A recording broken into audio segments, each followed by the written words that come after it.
السلام علیکم ورحمۃ اللہ وبرکاتہ۔ میرے معزز خواتین و حضرات، امید کرتا ہوں آپ سبھی خیریت سے ہوں گے۔ جنگ بدر اسلامی تاریخ کی ایک اہم جنگ جس میں مسلمانوں کی تعداد بہت کم اور کفار کی 3 گنا زیادہ تھی، لیکن اللہ تعالیٰ نے اس جنگ میں مسلمانوں کی مدد فرمائی اور فتح حاصل ہوئی۔ جب نبی کریم صلی اللہ علیہ وسلم ہجرت کر کے مدینہ تشریف لائے تو یہ بات کفار مکہ کو ناگوار گزری اور وہ مسلمانوں سے انتقام لینے کی تدبیر میں لگ گئے۔ ادھر نبی کریم صلی اللہ علیہ وسلم کو جب قافلے کی خبر پہنچی تو آپ نے اپنی ایک جماعت کو حکم دیا قافلے کو روکنے کے لیے۔ یہ جنگ کے ارادے سے نہیں بھیجی گئی تھی، اس لیے کوئی جنگی سامان بھی نہیں تھا، لیکن کسی طرح اس قافلے کو جماعت کی خبر ہو گئی۔ اس قافلے کے امیر ابو سفیان جو فتح مکہ کے موقع پر مسلمان ہوئے تھے، خبر پاتے ہی اپنے قافلے کے ساتھ دوسرے راستے سے مکہ کی طرف بڑھے اور ایک شخص کو مکے کی طرف بھیج دیا تاکہ کوئی مدد ملے۔ ادھر ابو سفیان مکے پہنچ گئے اور ابو جہل کو خبر بھیجی کہ واپس آ جائیں، لیکن انتقام اور لشکر کے گھمنڈ سے وہ مدینے کی طرف بڑھتا گیا۔ ادھر نبی کریم صلی اللہ علیہ وسلم کو جب اس بات کی خبر ہوئی کہ کفار مکہ لشکر کے ساتھ مدینے کی طرف بڑھ رہے ہیں تو آپ نے انصار اور مجاہرین صحابہ اکرام رضوان اللہ تعالی علیہم اجمعین کے ساتھ مشورہ کیا۔ حضرت ابو بکر صدیق، حضرت عمر اور باقی صحابہ نے بڑی بہادری سے جواب دیا اور کہا کہ ہم اس قوم بنی اسرائیل کی طرح نہیں ہیں جنہوں نے حضرت موسیٰ علیہ السلام سے کہہ دیا تھا کہ تو اور تیرا رب دونوں جا کر لڑو، ہم تو یہیں بیٹھے تماشا دیکھیں گے۔ گویا کہ تمام صحابہ، انصار اور مہاجرین جنگ کے لیے اور کفار کے مقابلے کے لیے تیار ہوں۔ جنگ بدر میں صرف 313 افراد، 70 اونٹ، 3 گھوڑے، 8 تلواریں اور 6 زراحتیں، جبکہ لشکر کفار کے پاس 1000 افراد، 700 اونٹ اور 100 گھوڑے، 950 تلواریں اور 950 ہی زراحتیں۔ جب آپ لوگ بدر کے مقام پہ پہنچے تو رات ہو چکی تھی۔ اس وقت عرب کے قائم کردہ عقائد کے تحت یہ طے پایا گیا کہ جنگ صبح ہوگی، لہٰذا رات بھر آرام کیا جائے۔ لہٰذا ایک طرف مسلمانوں کے لشکر نے پڑاؤ ڈالا جبکہ دوسری جانب کفار اپنے لشکر کے ساتھ ٹھہرے۔ حالانکہ اگر پتہ ہو کہ صبح جنگ ہونے والی ہے تو مارے خوف کے کہاں نیند آنکھوں میں آئے گی۔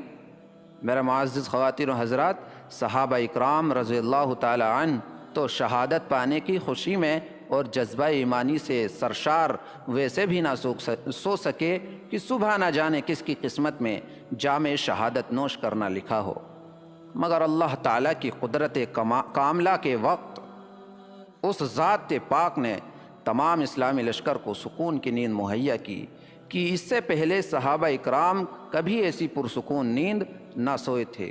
ادھر کفار کو اللہ تعالیٰ کی قدرت کاملہ سے رات بھر خوف طاری کر دیا گیا جس سے ان کو ساری رات نیند نہ آئی۔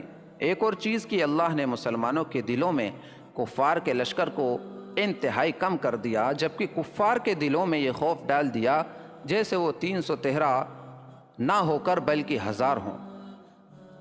خواتین و حضرات، صبح ہوئی، حضور نبی کریم صلی اللہ علیہ وسلم کی اقتداء میں سب صحابہ اکرام نے نماز فجر ادا کی اور نماز ادا کرتے ہی نبی کریم صلی اللہ علیہ وسلم نے سب سے کہا کہ اگر ایسا ہو جائے اللہ رب العزت کی جانب سے کہ 1000 فرشتے تمہیں جنگ میں ساتھ دیں تو کیسا ہوگا؟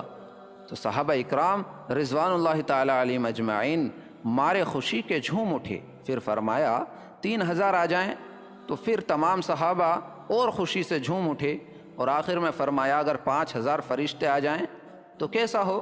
تو تمام صحابہ اکرام رضوان اللہ تعالی علیہم اجمعین بہت خوش ہوئے اور کہنے لگے کہ اگر ایسا ہوا تو ہم کفار پر بڑی آسانی سے غلبہ پا جائیں گے۔ قربان جائیں سرکار دو عالم صلی اللہ علیہ وسلم پر کہ اس وقت اللہ رب العزت نے بھیجنے کا ارادہ نہیں فرمایا تھا، مگر جب حضور نبی کریم صلی اللہ علیہ وسلم نے فرما دیا تو اللہ تعالیٰ نے اپنے حبیب صلی اللہ علیہ وسلم کے لیے فرشتوں کی فوج بھیج دی۔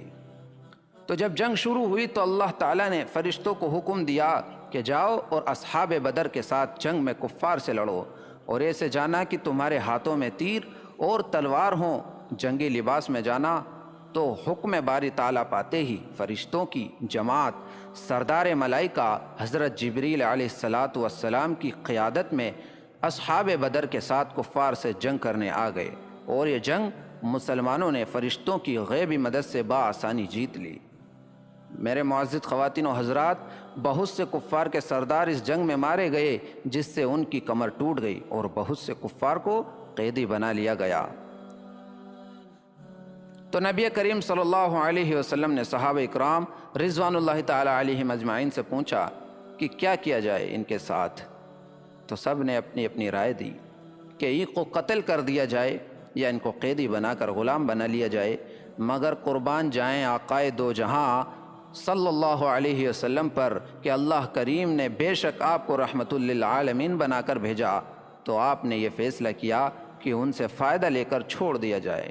اے ہے کیا بات ہے سرکار دو عالم صلی اللہ علیہ وسلم کی کہ لوگ ان کو مارنے کی غرض سے آتے اور آپ اپنی رحمت با کرم کے صدقے ان کو چھوڑ دیتے۔ میرے معزز خواتین و حضرات، فرشتے بھی واپس چلے گئے۔ جنگ کے بعد آپ نے نماز پڑھائی۔ جب آپ نماز سے فارغ ہوئے تو ایک صحابی نے عرض کیا کہ یا رسول اللہ، آپ نماز کے دوران مسکرا کیوں رہے تھے؟ تو آقائے دو جہاں صلی اللہ علیہ وسلم نے مسکرا کر جواب دیا کہ جبریل امین علیہ السلام جنگ کے بعد تمام فرشتوں کو لے کر واپس چلے گئے، تو اللہ کے حکم سے آسمان پر فرشتوں نے انہیں آنے سے روک دیا اور فرمایا کہ تم جس مقصد کے لیے گئے تھے اس کے بنا کیسے آ گئے؟ تو جبریل علیہ السلام نے فرمایا کہ ہم تو جنگ میں صحابہ کی مدد کرنے کے لیے گئے تھے۔ تو انہوں نے فرمایا نہیں، تم کو رضائے مصطفیٰ صلی اللہ علیہ وسلم کی خاطر بھیجا گیا تھا، لہٰذا جاؤ اور جب تک ان سے اجازت نہ لے لو واپس نہ آنا۔ تو اس وجہ سے جبریل علیہ السلام میرے پاس آئے تھے اور اس وقت ہم نماز ادا کر رہے تھے، تو میں نماز میں بول نہیں سکتا تھا، اس لیے مسکرا کر انہیں اجازت دی کہ ہاں اب تم سبھی جا سکتے ہو۔ سبحان اللہ، کیا مقام ہے ہمارے آقا حضرت محمد صلی اللہ علیہ وسلم کا۔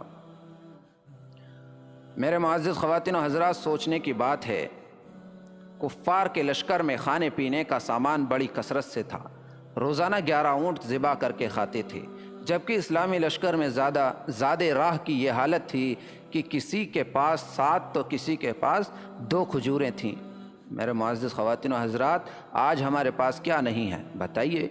مہینے بھر کا راشن بھرا رہتا ہے، پیسوں کا ایکسٹرا ہوتا ہے ہمارے پاس، پھر بھی ہر جگہ بے بس ہیں، مارے کاٹے جلائے جا رہے ہیں۔ پتہ ہے کیوں؟ کیونکہ مسلمان دین سے بھٹک رہا ہے، اللہ پر سے توکل ہٹ رہا ہے، 2 کوڑی کی چمچہ گیری میں لگا ہے، اپنا ایمان بیچ رہا ہے۔ کفار کے لشکر میں عیش و عشرت کا سامان بھی کافی تعداد میں تھا، یہاں تک کہ کسی پانی کے کنارے پڑاؤ کرتے تو خیمے لگاتے اور ان کے ساتھ گانے والی طوائفیں تھیں، جبکہ مسلمانوں کے پاس ایک خیمہ تک نہیں تھا۔ صحابہ اکرام نے کھجور کے پتوں اور ٹہنیوں سے ایک جھونپڑی تیار کر کے حضور اقدس صلی اللہ علیہ وسلم کو اس میں ٹھہرایا، آج اس جگہ مسجد بنی ہوئی ہے۔ نتیجہ، کفار کے لشکر سے 70 آدمی قتل ہوئے، جن میں ابو جہل بھی تھا، 70 آدمی قید ہوئے اور اسلامی لشکر میں 14 شہید ہوئے اور فتح ملی۔